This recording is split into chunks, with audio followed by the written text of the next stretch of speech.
Wait a minute. Wait. Hold on. So I want to show you something. These are two images that I got from NASA.gov. I'm going to show you right quick. See that emblem on the top? That's showing exactly where this picture is coming from. It's coming from NASA.gov. And I got this picture from NASA.gov. It's from 2022. And this is another one from NASA.gov. See the emblem? And it's from 2012. All I did was put the images side by side. Look at the images below. Do you notice something strange? Is it just me or is it not just me? Which one? And actually what I did here for you is I made the pictures of the Earth about the same size so you can really see the comparison. Look at the size of the United States from 2012 compared to 2022. Just look at it. I'm gonna give you a little time. I'm gonna just let you look at it. Just go ahead.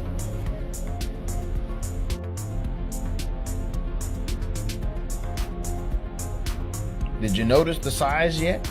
Just go ahead and take a look at the size of the United States in 2012 compared to 2022. What does that mean? That should show you that if these are official images from NASA.gov and you got one picture in 2012 showing this huge image of the United States compared to 2022 and this really small image of the United States, that should make you wonder and say, wait a minute, there shouldn't be any difference of size just over a matter of 10 years. It ain't like the United States shrunk over 4 times over the last 10 years, y'all. What does that mean then? That just simply means that they're lying to you. This is not real. This is CGI. This is all fake. And if it's CGI and it's fake and it's coming from a .gov website, that should make you wonder and say, wow, wait a minute. That means they're lying to me. And now you finally get it. Yes, they are lying to you. You don't live on a spinning ball floating through outer space. And this picture is not something that they're capturing from outer space either. They just have cameras that are up high. And in the picture in 2012, the reason it looks closer is because simply the camera is taking a closer picture than it's taking a picture in 2022. For instance, my face is closer because I'm taking a closer picture compared to being further away. That's all it is. They're lying to you and they got you thinking this is a spinning ball. No, all they did was take an image that they took of the Earth, threw some CGI on it with some fake clouds, fake water, fake land, and put an outside edge of a circle around it. That's all they did. Here's one of the images that they said is from 2023. It's supposed to be showing an eclipse over the Earth in 2023. And even this is a fake image. My goal in all of this is just to show you that you've been lied to. You've been duped.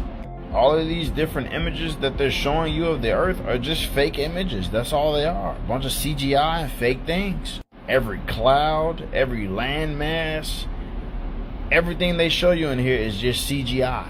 Next time that you see an image of the quote-unquote Earth, and you got 2 different pictures from 2 different years, and the landmass is almost 4 times bigger, you might want to just sit around and think about that for the first time. I still believe that we live on a globe because we do not live on a globe, and I'll prove it right now from your own NASA government website and documents. Alright, this is a real government document from NASA, from their website, and as you can see right here, you see NASA's website right here. I'm not playing around. This comes from NASA, and I literally had to go look for this on their website, and I had to go to the document page and go all the way down so I could find this, and I did find it, and I found it perfectly to show you we live on a flat Earth, not rotating, and it says it right. So, as you can see, right here it's talking about, it's too small for me to read right now, but right here, as you can see, it's saying flying over a flat, non-rotating Earth. It's basically talking about aircrafts and stuff like that on the document, saying how they fly over a non-rotating flat Earth. How would they have flying over a non-rotating flat Earth on their government document? Don't you think that's a little sus when they tell us about us being on a ball spinning? Come on. Oh, boy, you thought I was done. No. I'm not done. There's another document right here.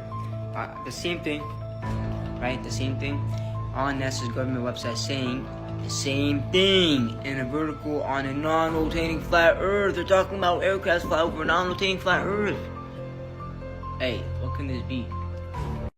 Alright, so here's a dilemma, everybody. This right here is a Chicago skyline. Chicago being seen from over here, which is 57 miles away. The picture was taken about 5 feet off the ground.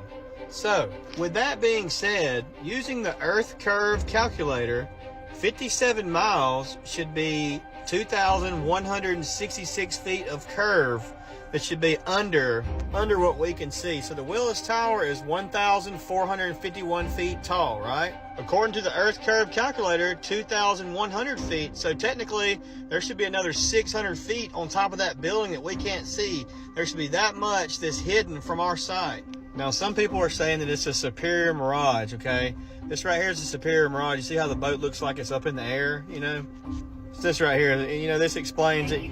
And I get that and all, but I'm just saying, if these buildings right here are 1,500 feet tall, but from where we're at 5 feet off the ground, looking at almost 60 miles away, 2,000 feet should be hidden on the other side of the curve. How are we seeing that building? How? You still don't know that you don't live in a solar system and that Saturn isn't a planet 790 million miles away? You see, when you look up real footage from real telescopes and real Nikon cameras and you see what Saturn looks like, it looks fake to me. And I have thought this for 22 years before I was even awake to the lies of the world. When I was in my college observatory and saw this, I challenge you, as soon as you're done watching this video, go look this up yourself. Go find Saturn on YouTube through a Nikon camera or a telescope and look just how ridiculously fake this looks. This is not a planet 790 million miles away. And then I want you to go to Google and type in Saturn images, and I want you to scroll through and see how they all look different and they all look computer generated. Now, I don't claim to know exactly what Saturn is, but I can tell you what it's not. And it's not a planet 790 million miles away, 10 times the size of Earth. When you look critically at these pictures, all these different NASA images, they all look different. They all look different colors. They all look different sizes. They all look different shapes. Nothing is consistent. And these rings that are supposedly ice rings, they never have images of these chunks of ice. You see, you do not live in a solar system. You live in a realm where everything in the night sky is here for you. It's for signs and seasons, and Saturn is part of that. I don't claim to know exactly what Saturn is, but I do claim to know exactly what Saturn isn't. And it is not some sort of object like a planet that you can send a rover to. And it is much, much closer than they tell us. And all you have to do is look at the images they give us, the images that NASA gives us, that all look different all the time. And you don't need to know exactly what Saturn is. You just need to know exactly what it's not. And it's not what they're telling you. Now, I have some theories and opinions about what Saturn is and why the Luciferian elites like Jim Carrey wearing his Saturn shirt and these guys with their 666 symbols all worship Saturn. But that's a video for another time. This one, all you have to do is know that Saturn is not what you've been told. And if you can figure that out, you are one step closer to realizing that you are not an accident created from a big bang evolved from monkeys, and that you were here created from a creator with a purpose. And when you figure that out, the world is your oyster. Ain't nobody been to the moon. Ain't nobody been outside this giant cage we're trapped in. The firmament is real. This is why rocket ships take off and they start shooting at an angle. They'll scrape the firmament and they always land in the ocean. No, there's no satellites. They are hanging satellites in the firmament. This is our GPS system. Nothing will get through the firmament. So is it a shape of a snow globe? No, then they showed some grainy film that they were on the moon. It scraped the surface of the firmament, landed. It's only one day, but the landing is like a week later. But that's when they showed. It takes a very confident, almost high testosterone, alpha type person to stand alone and say, I believe this, whether you all believe it or not. Does anyone else remember the Georgia Guidestones? If you don't know what the Georgia Guidestones were, essentially they were just tall stone tablets. And on them, they had the same exact text, but just written in different languages. And there's some pretty weird stuff written on these tablets. Check this out. Maintain humanity under 500 million in perpetual balance with nature. Now if you do the math, that's like a 90% reduction in the world's current population today. But besides the weird messages like keeping humanity under 500 million, it had some astronomical features. Number 1, channel through the stone indicates celestial pole, which is our North Star, Polaris. Number 2, horizontal slot indicates annual travel of the sun. Number 3, sunbeam through the capstone marks noontime throughout the year. Now one of the channels that they were talking about drilled through the stone was this one right here. And it didn't matter what time of year it was, you could walk up to this hole and see it aiming at Polaris, the celestial pole. Can one of you guys explain how we are supposed to believe this worked when this is a claimed movement of our solar system? Like the entire solar system is moving at 500,000 miles an hour, 4.9 billion miles in a single year through space. We are tilted on an axis, wobbling, precessing, while we are supposed to be orbiting the sun at 67,000 miles an hour. While this hole sat on Polaris day and night. So people often ask, is everybody lying about the shape of the earth? And the reality of the situation is actually a lot less complicated and a lot more simple genius than people might think. Everything's just heavily compartmentalized. So you know, like how there's science, but then there's a whole lot of different fields of science. So like how a rocket scientist might be needed to do one task on something, but they may need like an astrophysicist or something to tell them about another thing or something like that, in order to get a complete analyzation of the situation or whatever they're studying. So what's actually going on here is nobody's actually fully studying anything. They study what they learn in a field of interest. A field of interest is a field given to you to keep you narrowed or boxed into that field so you don't go into the next field, because you don't have the certifications or the clarity or the clearance. You don't have a need to know of what's going on in said field because you are not in that field of interest. That's not the field you're in. So then what do naive and poorly misguided people do? Well, they thoroughly believe that after they studied something to a certain degree and gave it to somebody else, that they should be able to trust that person. And see, at the end of this little line, there's this little, they got little selected people that they chose for peer reviewing, because this somehow makes it official to trust a stranger to tell you something has been peer reviewed. Because these people are all pros and believe that they're all pros in the way that they've been educated, the process of giving or receiving systematic instruction, they feel like, hey, I've done my job, and so since this is the next person's job and my education fell through the degree that I've learned it, to the degree that I've learned it, then I should be able to trust the next person since they've been educated to be able to. So these are all people who have been systematically instructed to do things a certain way and believe that they have completed the task after doing it to a certain degree. No one knows the full story, and no one has ever conducted a full analyzation of anything for themselves. Making that not science at all is pseudo. This comes from people being given a baseless foundation of their world in the first place. So you're pretty much born with bias. Since the time anybody else is teaching you anything, you're pretty much becoming biased to everything else. So if your mom and your pops, they believe that the earth is a sphere, and they're telling you that, hey, it's a sphere because of this, because of that, things that they've been educated on, you're almost guaranteed to believe it. I personally don't like to call education systematic instruction. I like to call it systematic grooming, systematic child grooming. What y'all are failing to realize here is we're not dealing with liars and everything. Like in the public, we're not dealing with liars. Like, so the scientists or whatever, no, they all believe that they're doing the right thing.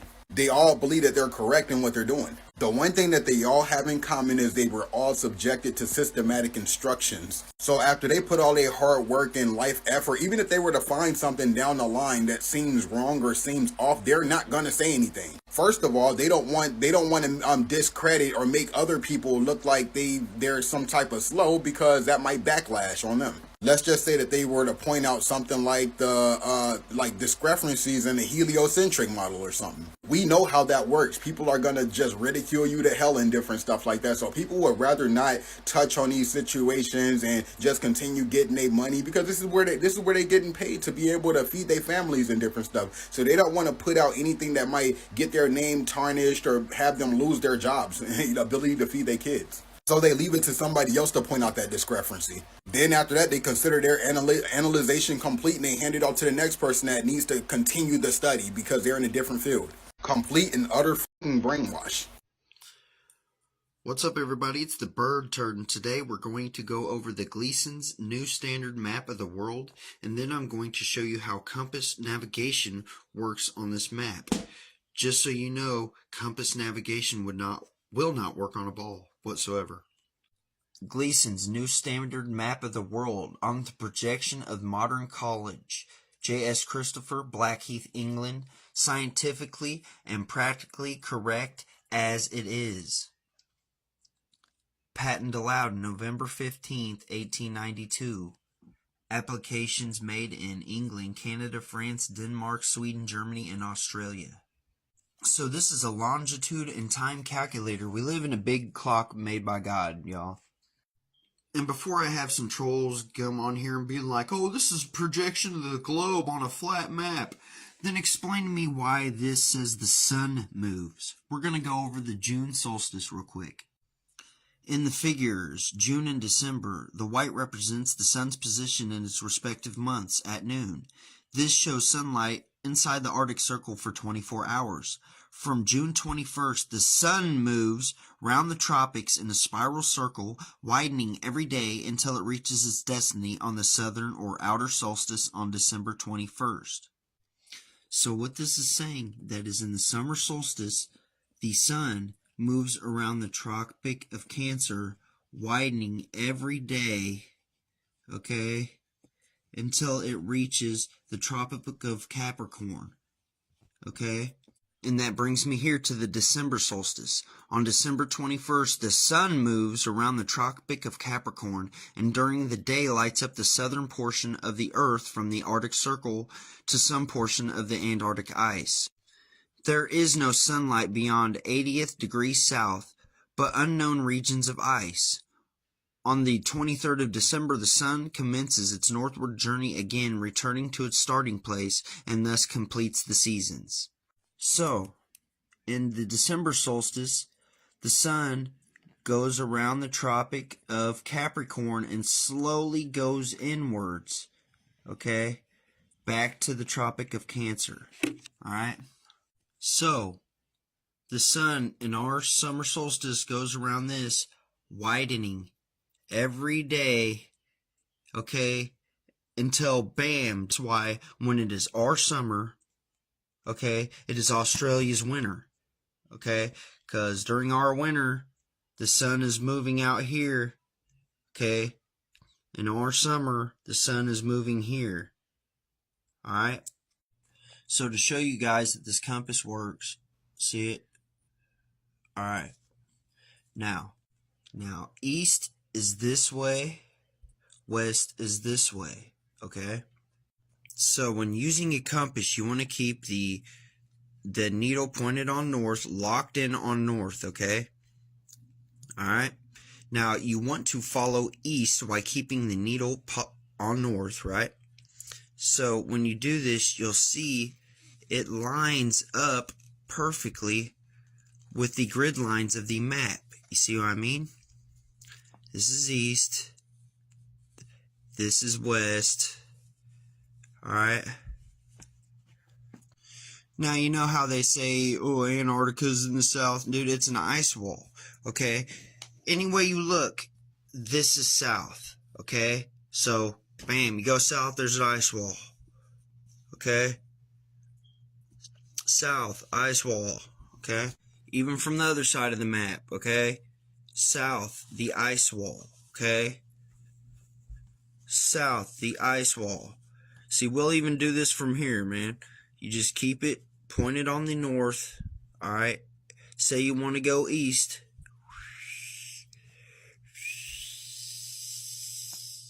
See that? Now, circumnavigation has only happened east to west or west to east. You cannot circumnavigate north to south because you'll hit a wall, because we don't live on a ball. Okay? And they can say that circumnavigation has happened north to south, but they're liars.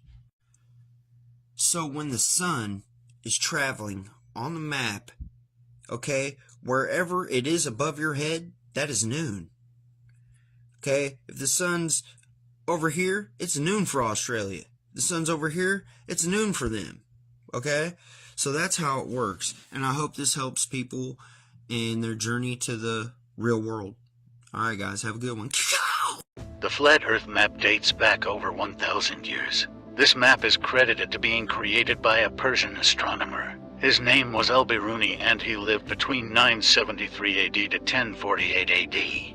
It's the official map of the United Nations and also the United States Geological Survey. It used to be present in many places before the creation of NASA and the Antarctic Treaty in 1959. Here you see it with Admiral Byrd. This map has been restored by Dmitry from Russia with suggestions of mine, Idialenkar. Known by my YouTube channel Flat Earth Banjo, I asked Dmitry to include the Bermuda Triangle and Point Nemo, a place deep in the Pacific where NASA buries rockets. Then Robert Tozzi, a professional mapmaker, came along and enhanced the map even more. There are many people now selling this map online, but if you could order it from my online store, I would greatly appreciate it. Visit my online store now and order one of the items. I humbly thank you.